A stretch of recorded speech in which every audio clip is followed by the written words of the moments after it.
اسلام کی political theory جو ہے وہ قرآن سے شروع ہوتی ہے، اور قرآن میں بھی قرآن کی کانسٹیٹیوشنل ورسز کنتم خیر امۃ اخرجت للناس تأمرون بالمعروف وتنہون عن المنکر وتؤمنون باللہ. اسی طرح وَكَذَلِكَ جَعَلْنَاكُمْ أُمَّةً وَسَطًا لِتَكُونُوا شُهَدَاءَ عَلَى النَّاسِ وَيَكُونَ الرَّسُولُ عَلَيْكُمْ شَهِيدًا، کہ ہم نے تم کو ایک امت وسط، سب سے بہترین امت بنایا ہے تاکہ تم جو ہے وہ لوگوں کے خلاف شہادت دو اور نبی صلی اللہ علیہ وسلم تمہارے خلاف شہادت دیں. تو شہادت کے دو مطلب ہوتے ہیں، ایک تو یہ کہ میں نے آپ کو بتایا کہ اللہ نے کیا کہا، یہ ہے. دوسری بات یہ ہے کہ آپ اللہ کے دربار میں کھڑے ہوئے، آپ نے کہا مجھے تو پتہ ہی نہیں تھا، میں نے کہا نہیں اللہ میں نے ان کو بتایا تھا، تو یہ شہادت ان کے اوپر قائم ہو چکی ہے. تو یہ ہمارا کام ہے، الامر بالمعروف والنہی عن المنکر. میری کتاب کا ٹاپک ہے، ٹائٹل ہے Politics, Law and Community in Islamic Thought, the Taymiyyan Moment. So Politics, Law and Community in Islamic Thought, the Taymiyyan Moment. So عام طور پہ جو سب ٹائٹل ہے The Taymiyyan Moment، یہ لوگ یہ تھوڑا سا آرکین ہے، کیونکہ ایک یہ ریفرنس ہے ایک بڑی کتاب ہماری فیلڈ میں انٹلیکچوئل ہسٹری میں لکھی سمجھی جاتی ہے، اس کا نام ہے ماکیاویلین مومنٹ. جے پوکاک نے لکھی کیمبرج اسکول کے. وہ کہنا کہ یہ چاہتے تھے وہ کہ جو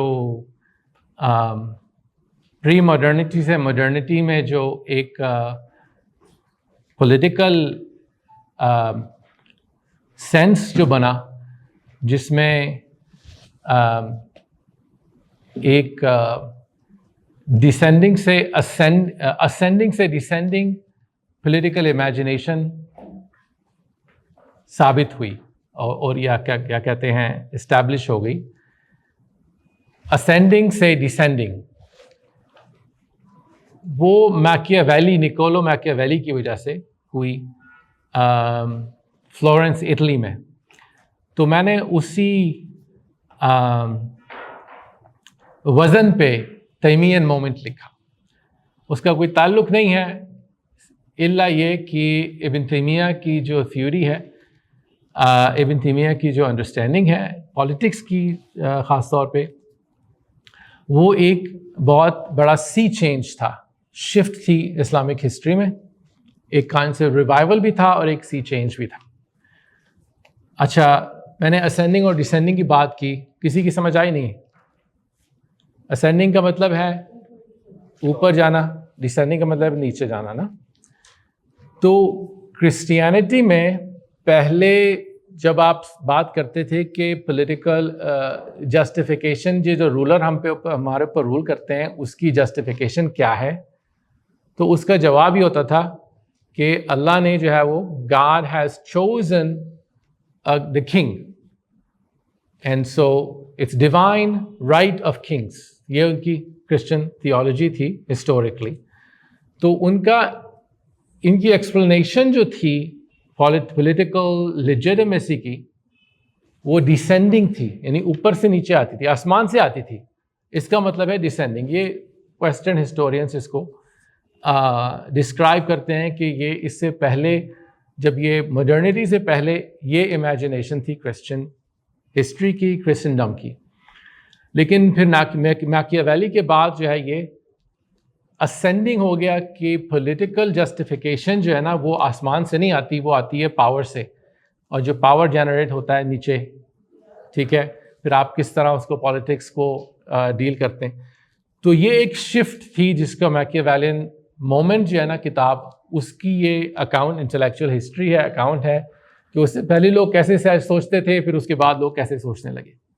تو اسی طرح میری جو کتاب ہے نا وہ تیمیین مومنٹ ہے، کہ ابن تیمیہ نے رحمہ اللہ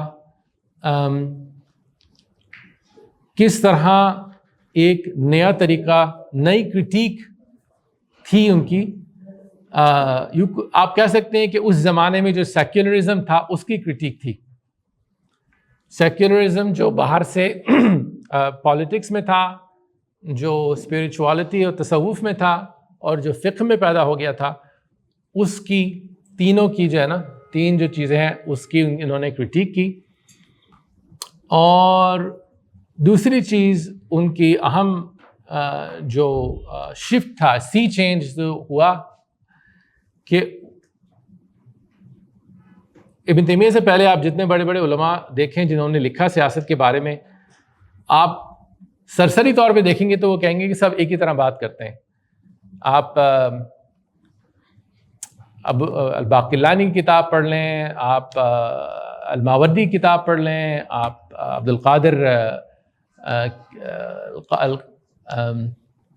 البغدادی کی کتاب پڑھ لیں، الغزالی کی کتاب پڑھ لیں. ان کا جب وہ سیاست کے بارے میں لکھتے تھے وہ یہ کہتے تھے کہ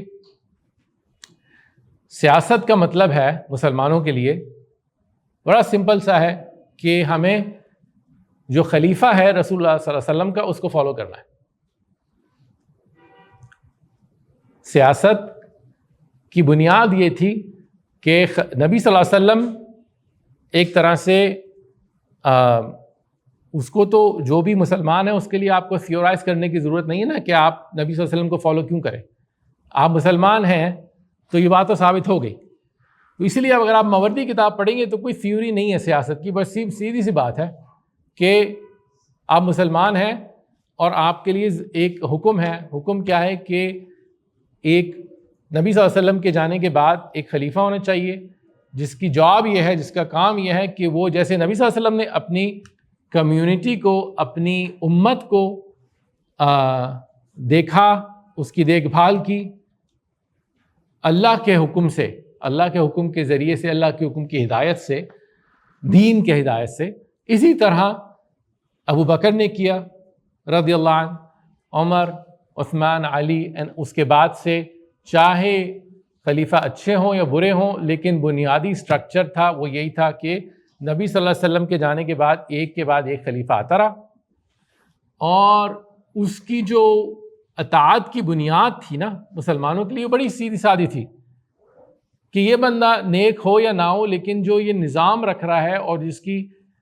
یہ نظام جس کو چلا رہا ہے، یہ جس کا یہ انچارج ہے، بلکہ اس کا یہ نوکر بھی ہے، کیونکہ خلیفہ جو ہے وہ کبھی ایبسولوٹ پاور نہیں ہوتا تھا اس کے پاس، وہ نبی صلی اللہ علیہ وسلم کا نظام ہے.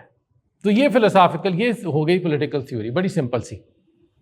تو اس کی وجہ سے علماء نے عام طور پہ یہ نہیں سوچا اس پہلی صدیوں میں کہ یہ قرآن و سنت سے سیاست کی جسٹیفیکیشن کیا ہے.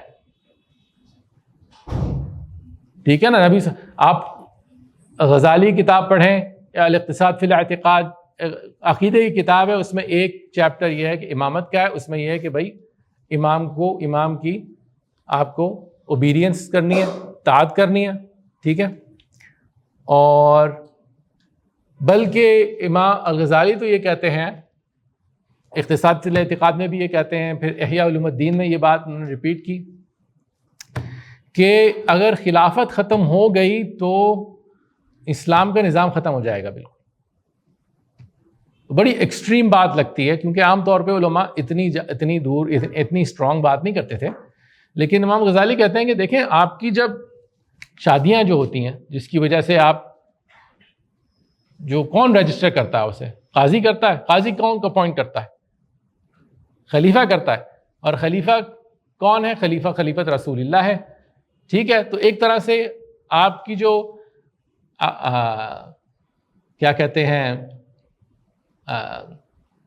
عقود ہیں، جو کانٹریکٹس ہیں ایک دوسرے کے ساتھ، چاہے شادی کا ہو چاہے کسی پراپرٹی کا ہو، ان سب یہ سب قاضی کرتے ہیں. اور قاضی کی بنیادی جسٹیفیکیشن آتی ہے کہاں سے؟ خلیفہ کی طرف سے. اور خلیفہ کی جسٹیفیکیشن آتی ہے نبی صلی اللہ علیہ وسلم سے، پھر وہ اللہ سے. بات سمپل سی ہے. اچھا، پھر کیا ہوا؟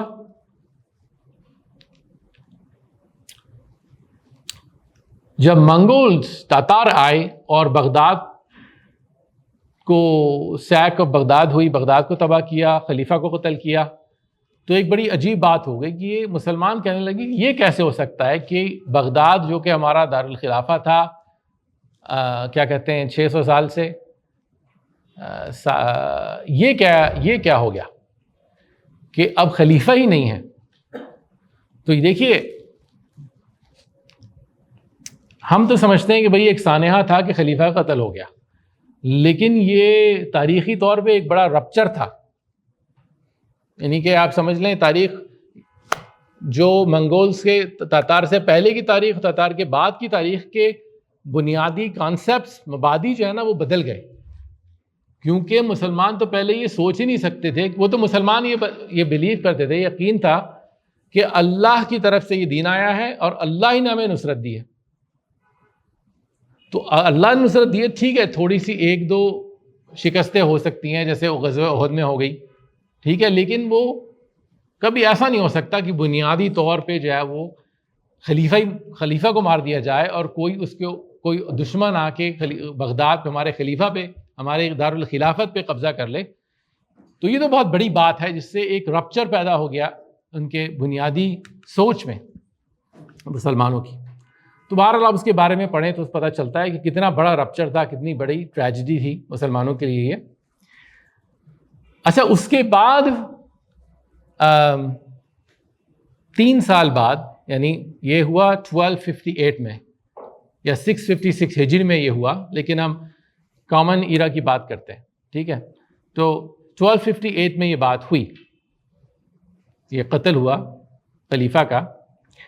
3 سال بعد قاہرہ میں ایک نیا خلیفہ نصب کر دیا گیا، 3 سال کے گیپ کے بعد.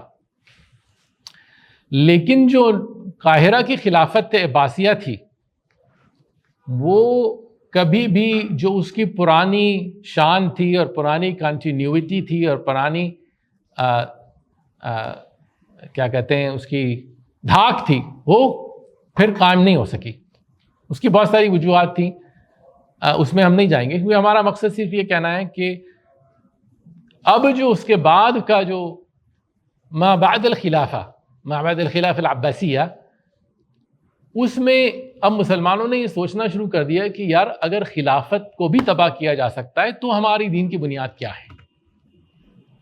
پہلے تو خلافت تھا، یعنی خلافت تھی اور دین جو تھا نا وہ اس کے ذریعے جڑا ہوا تھا، اس کے ذریعے سمجھ لیں تاریخ سے لٹکا ہوا تھا نبی صلی اللہ علیہ وسلم سے جا کے. اب جو ہے ہمیں یہ پتہ ہو گیا کہ اس میں رپچر آ سکتا ہے، اس میں ایک توڑاؤ آ سکتا ہے. تو اب ہم کس چیز سے لٹکے ہوئے ہیں؟ تو اس کے لیے اس زمانے کے جو علماء تھے ان میں ابن تیمیہ جو تھے وہ ایک انسائکلوپیڈک عالم تھے.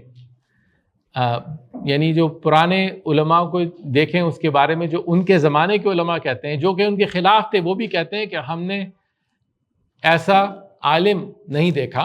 حالانکہ وہ زمانہ تھا بہت بڑے بڑے عالموں کا. ان کے جو سب سے بڑے کرٹک تھے، نقاد جو ہیں، سبکی، وہ بھی کہتے ہیں کہ یہ تو بحر ہے علم کا بھی اور تقوی کا بھی، ان کا جیسا تو نہ ہم نے دیکھا نہ انہوں نے دیکھا. کچھ تو کہتے ہیں کہ صحابہ کے زمانے سے اب تک کوئی ایسا نہیں رہا. کہنے کا مقصد یہ ہے کہ ان کی علم جو ہے اس زمانے میں، جب کہ بہت بڑی علم کا زمانہ تھا، وہ مملوک پیریڈ اسے کہتے ہیں، مملوک اس میں یہ بڑے یونیک تھے، کیونکہ ان میں عقلی سائنسز بھی تھیں، عقلی علوم بھی تھے اور نقلی علوم بھی تھے، یہ دونوں ان میں جمع ہو گئے تھے. اچھا، کہنے کا مقصد یہ ہے کہ یہ جو نیا مشن، نئی جو ایک انہوں نے علم جو قائم کیا نا، وہ ایک نئی نظریے پہ سمجھ لیں، خاص طور پہ جو ان کا سیاسی نظریہ تھا وہ یہ تھا کہ یہ جو ایک رپچر ہو گیا ہے، یہ توڑاؤ ہو گیا ہے، اس کے بعد جو ہے وہ اب بنیادی جو سوالات پیدا ہوئے ہیں ان کو کیسے جواب دیا جائے. ایک تو یہ ہے نا کہ بھائی اللہ نے کس طرح اس دین کو بچایا ہے. تو خلافت تو چلی گئی 3 سال تک، اب جو خلیفہ آیا ہے وہ تو صرف نام کا خلیفہ ہے. تو اب ہم کیسے کہہ سکتے ہیں کہ بھائی ہمارا دین کنٹینیوس ہے، دین کی بنیاد کیا ہے؟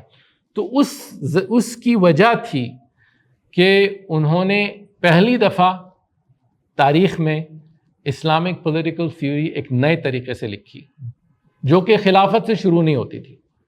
خلافت اس کا حصہ تھی، بلکہ آپ یہ سمجھ لیں خلافت اس کا اینڈ تھی. لیکن جو تاریخ کی جو تھیوری تھی نا وہ شروع ہوتی تھی کہاں سے؟ آپ بتائیے کہاں سے شروع کریں؟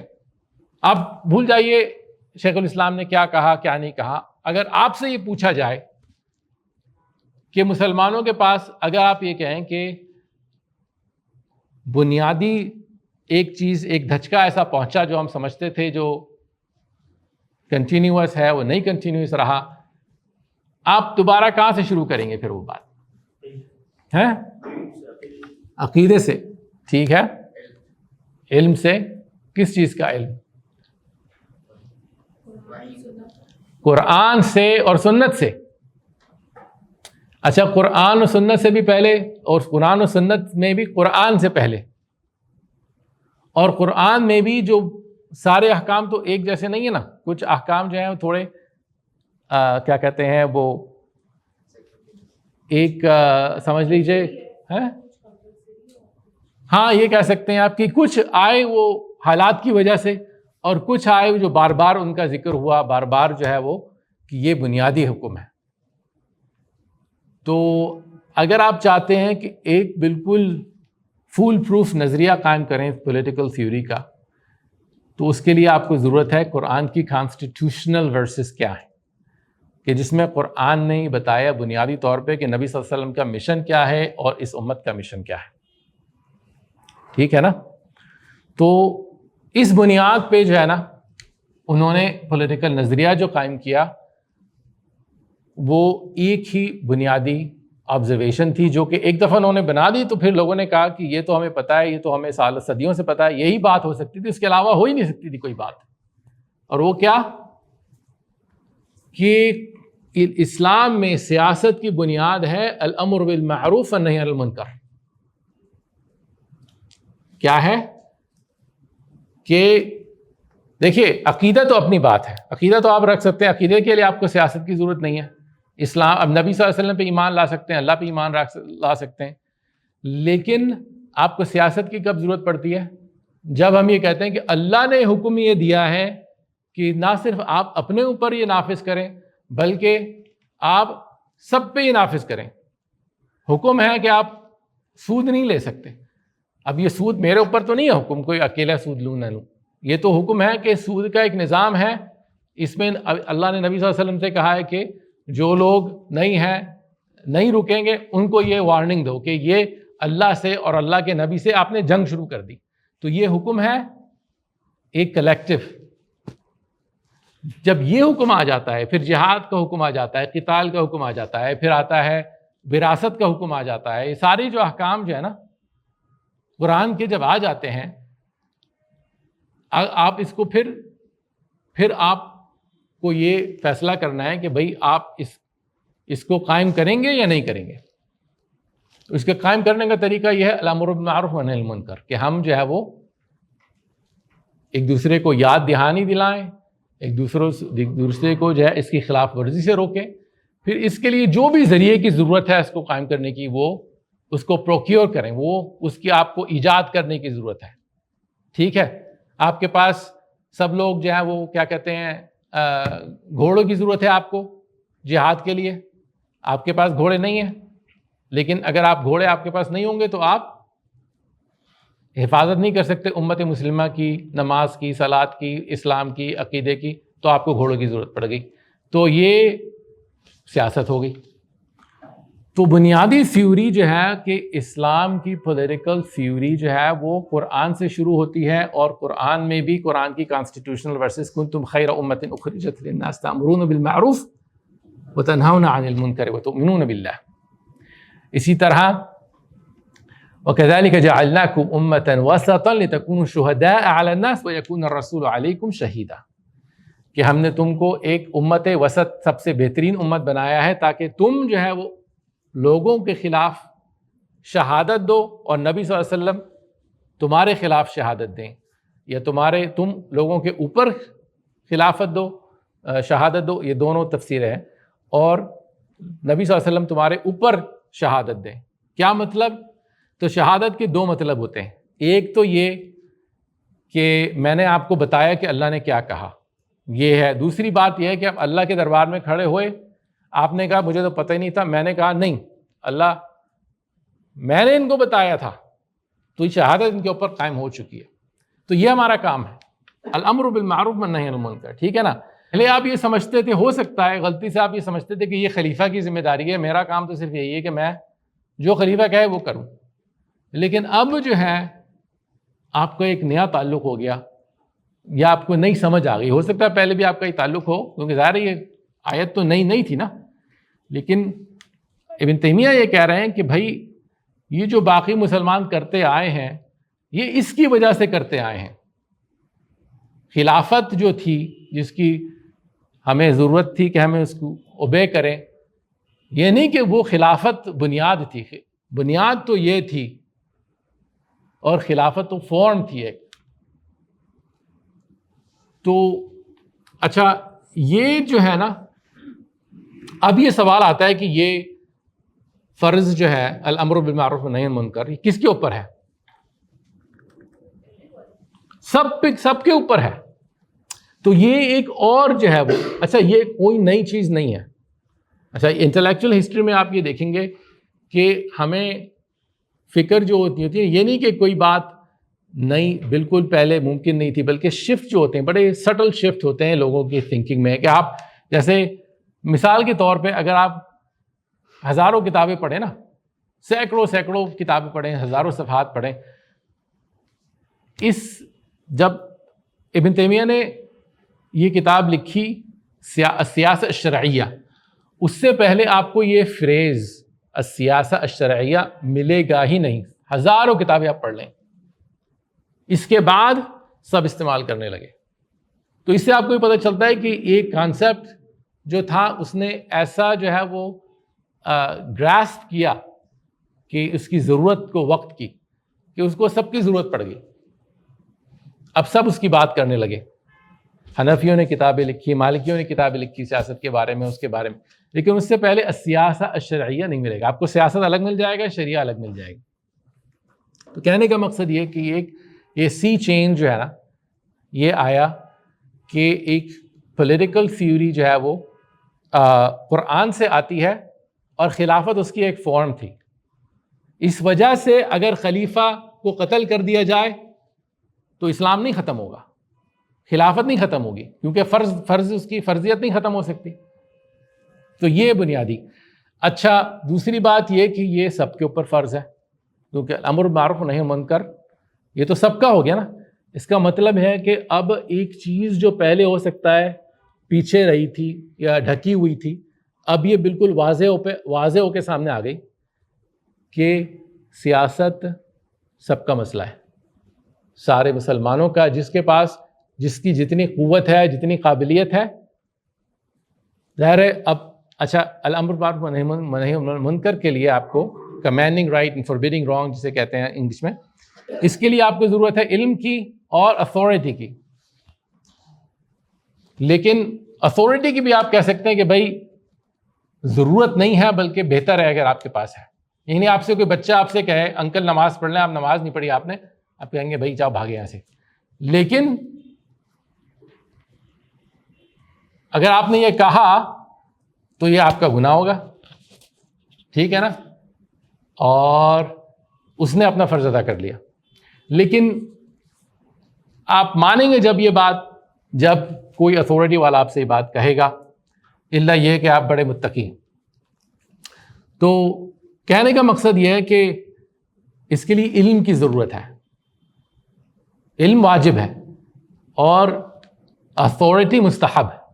اتھارٹی بہتر ہے اگر آپ کے پاس ہے تو ساری چیزیں جو ہے نا، سمجھ لیں آپ دنیا سارے جو احکام ہیں اسلام کے اور امت کو پروٹیکٹ کرنے کے، امت کی حفاظت کے، اسلام کو پھیلانے کے، اسلام کو وضاحت کرنے کے، یہ سارے جو ہیں وہ سب کا مسئلہ بن جاتے ہیں جب آپ اس طرح سمجھتے ہیں اسلام کی سیاست کو۔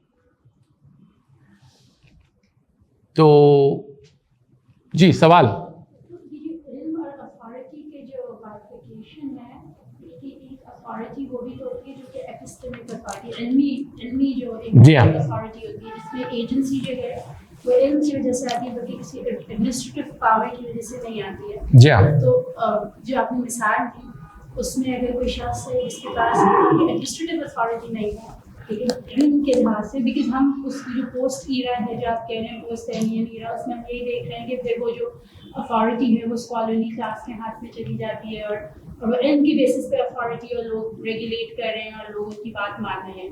جی ہاں، نہیں بات بالکل صحیح ہے آپ کی.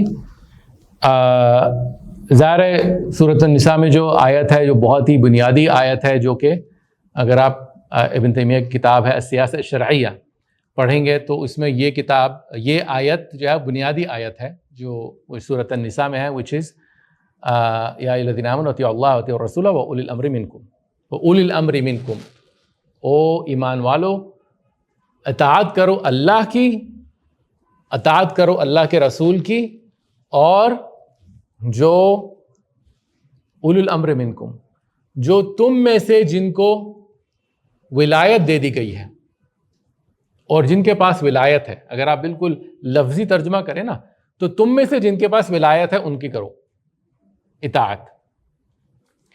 اچھا، اگر اس میں کوئی اختلاف ہو جائے تو واپس اللہ کے اور رسول کے پاس چلے جاؤ علیہ الصلوۃ والسلام. تو اس میں جو ہے اس آیت میں اگر آپ تفسیریں دیکھیں شروع سے، طبری کی تفسیر دیکھیں، امام طبری وہ امام التفسیر، تو وہ ایک لسٹ دیتے ہیں اس میں کہ اگر آپ دیکھیں شروع میں جو تفسیریں آئیں نا، زیادہ تر لوگ یہ کہتے تھے کہ اس کا مقصد کیا ہے، اولو الامر منکم کون ہے؟ جو نبی صلی اللہ علیہ وسلم بعثت بھیجتے تھے، وفد بھیجتے تھے جہاد کے لیے، یا کسی مشن، دوسرا جہاد کا مشن ہو گیا یا ریکانسانس کا مشن ہو گیا کہ دیکھو فوج کہاں ہے، یہ کہاں ہے، اس میں ایک امیر اپوائنٹ کرتے تھے. تو اس کا بنیادی مقصد یہ ہے آیت کا کہ اس امیر کو جو نبی صلی اللہ علیہ وسلم نے اپوائنٹ کیا ہے اس کی اطاعت کرو. اگر اختلاف ہو جائے، جیسے ایک دفعہ ایک امیر نے یہ کہا، بڑے غصے میں آ گئے کہ آگ جلاؤ پھر آگ میں کود جاؤ، تو نبی صلی اللہ علیہ وسلم نے کہا کہ اگر تم اس کی اطاعت کرتے تو جہنم میں چلے جاتے، یعنی تمہارا یہ نہیں ہو سکتا، کیونکہ اگر اختلاف ہو کوئی ایسی بات کہ آپ کو صحیح نہیں ہو، واپس اللہ کے رسول کی طرف جاؤ. تو کہنے کا مقصد یہ ہے کہ اتھارٹی جو ہے نا، اتھارٹی کا پہلا مطلب، کیونکہ سب کے پاس علم جو ہے نا اس وقت تقریباً برابر تھا. علماء جو ہے جنہوں نے پروفیشنلی علماء جو علم جو ہے وہ جمع کرنا شروع کیا وہ تو بعد میں آئے. کچھ صحابہ تھے جن کے حافظہ زیادہ اچھا تھا، کچھ کا کمزور تھا، بس یہ فرق تھا. کچھ جو ہے نبی صلی اللہ علیہ وسلم سے زیادہ وقت گزار لیا، کچھ نے کم وقت گزار لیا.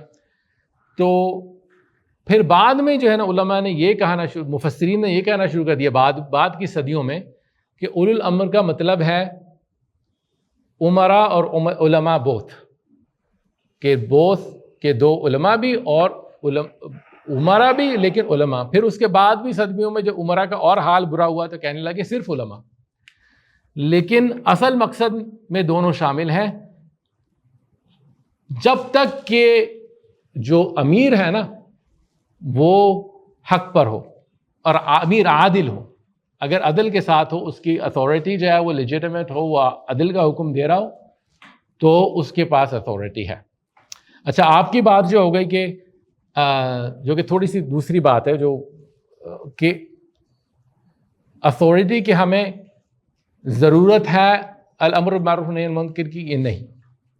دیکھیے بنیادی طور پہ جو ہے نا آپ کو امر اور نہیں کے لیے اتھارٹی کی ضرورت نہیں ہے، نہ علمی اتھارٹی کی نہ سیاسی اتھارٹی کی. کیا مطلب ہے؟ آپ کو علم کی ضرورت ہے، لیکن علمی اتھارٹی الگ چیز ہوتی ہے. آپ یہ نہیں کہہ سکتے کہ بھائی میں پہلے مجتہد بنوں گا پھر اس کے بعد اپنے بھائی سے کہوں گا کہ نماز پڑھو، یا اپنے ابا سے کہوں گا بھائی جھوٹ نہیں بولیں. آپ نے کہہ دیا فون پہ کہ میں نہیں ہوں گھر پہ، آپ تو گھر پہ ہیں. آپ یہ نہیں کہہ سکتے بھائی. آپ جب نبی صلی اللہ علیہ وسلم کا اصول یہ تھا بلغوا عنی ولو آیہ، ایک بھی آیت مجھے میرے بارے میں تمہیں پتہ ہے تو اس کو آپ بڑھاؤ آگے.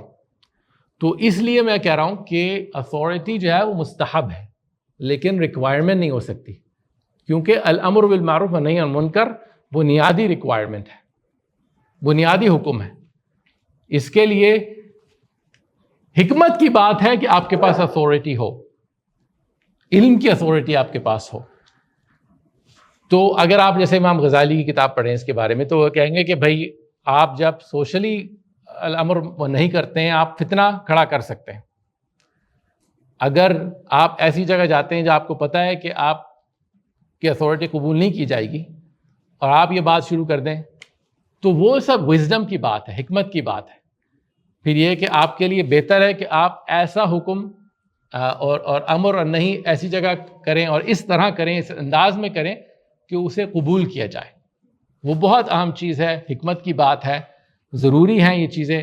لیکن جو بیسک وجوب ہے نا، وہ یہ ہے کہ آپ کے پاس علم ہے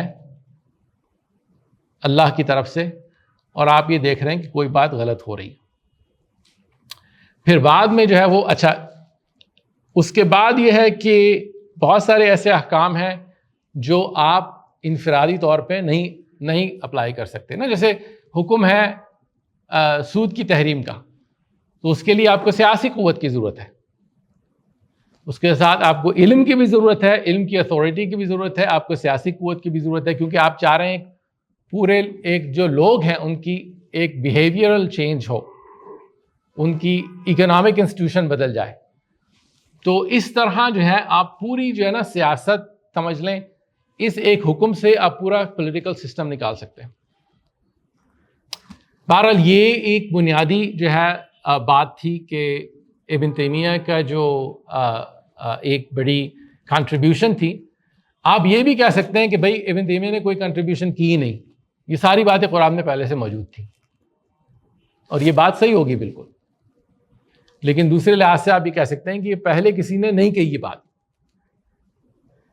اسی کا نام تجدید دین ہے، اسی کا نام احیاء دین ہے. دیکھیے آپ مثال میں دیتا ہوں. جب نبی صلی اللہ علیہ وسلم کی وفات ہوئی علیہ الصلوۃ والسلام، یاد ہے سب کو کہ عمر رضی اللہ نے کیا کہا کہ نبی صلی اللہ علیہ وسلم کی وفات نہیں ہو سکتی. کسی نے کہا میں گردن مار دوں گا. جذبات، سب کے جذبات بہت ہائی تھے اس وقت. تو ابو بکر آئے. ابو بکر کو 6 مہینے سے یہ بات پتا تھی کہ یہ ہونے والا ہے. جب اذا جاء نصر اللہ والفتح صورت آئی تو ابو بکر کی فہم جو تھی نا وہ سب سے زیادہ تھی. وہ سمجھ گئے کہ اس کا مقصد یہی ہے. تو انہوں نے جب وہ آئے تو یہ سمجھ رہے تھے کہ یہ ہو سکتا ہے. تو پھر انہوں نے ایک آیت پڑھی قرآن کی. پتہ ہے کون سی آیت تھی؟ وما محمد الا رسول قد خلت من قبله الرسل افإن مات او قتل انقلبتم على اعقابكم ومن ينقلب على عقبيه فلن يضر الله شيئا وسيجزي الله الشاكرين. تو محمد صلی اللہ علیہ وسلم تو ایک رسول ہیں.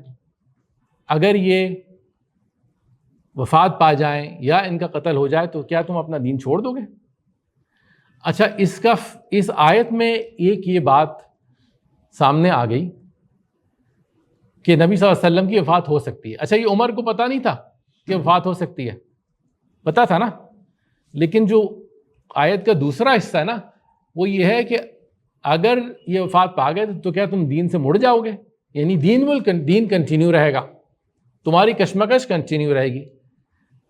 عمر یہ سمجھ رہے تھے. اس بعد میں انہوں نے کہا لوگوں سے، جب لوگوں نے پوچھا اپنی خلافت میں کہ میں نے جو سمجھا، میں نے اس وقت ایک جو دوسری آیت پہ زور دیا، اور جو آیت میں سوچ رہا تھا وہ تھی وَكَذَلِكَ جَعَلْنَاكُمْ أُمَّةً وَسَطًا لِتَكُونُوا شُهَدَاءَ عَلَى النَّاسِ وَيَكُونَ الرَّسُولُ عَلَيْكُمْ شَهِيدًا، کہ تم جو ہے لوگوں پہ شہادت دو گے، رسول تم پہ شہادت دیں گے. تو میں یہ سمجھتا تھا کہ آخر تک نبی صلی اللہ علیہ وسلم ہم پہ شہادت دیں گے،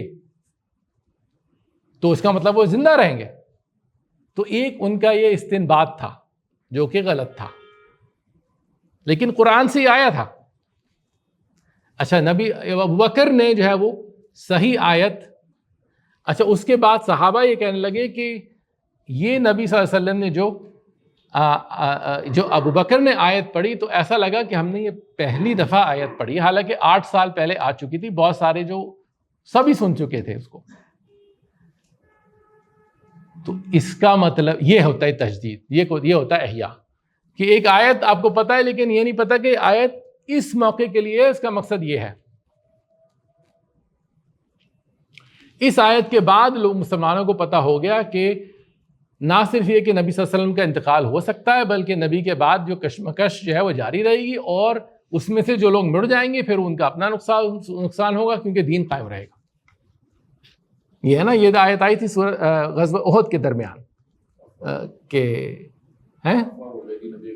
جی ہاں، کہ لوگ سمجھنے لگے کہ نبی صلی اللہ علیہ وسلم کا انتقال ہو گیا، تو اللہ نے یہ کہا، بعد میں یہ کامنٹری آئی کہ تم اس وقت پھر تب لوگ کہنے لگے اب کیا فائدہ کسی چیز کا، تو اللہ نے کہا کہ یہ تو غلط تھا، ایٹیٹیوڈ غلط تھا بنیادی طور پہ، کہ نبی صلی اللہ علیہ وسلم کے مشن کے لیے آپ لڑ رہے ہیں، نبی صلی اللہ علیہ وسلم کے لیے نہیں لڑ رہے آپ۔ تو کہنے کا مقصد یہ کہ یہ علماء کہتے ہیں کہ یہ پہلی تجدید جو دین میں ہوئی نا، یہ اس وقت ہوئی، نبی صلی اللہ علیہ وسلم کے بعد پہلے ہی دن تجدید کی ضرورت پڑ گئی۔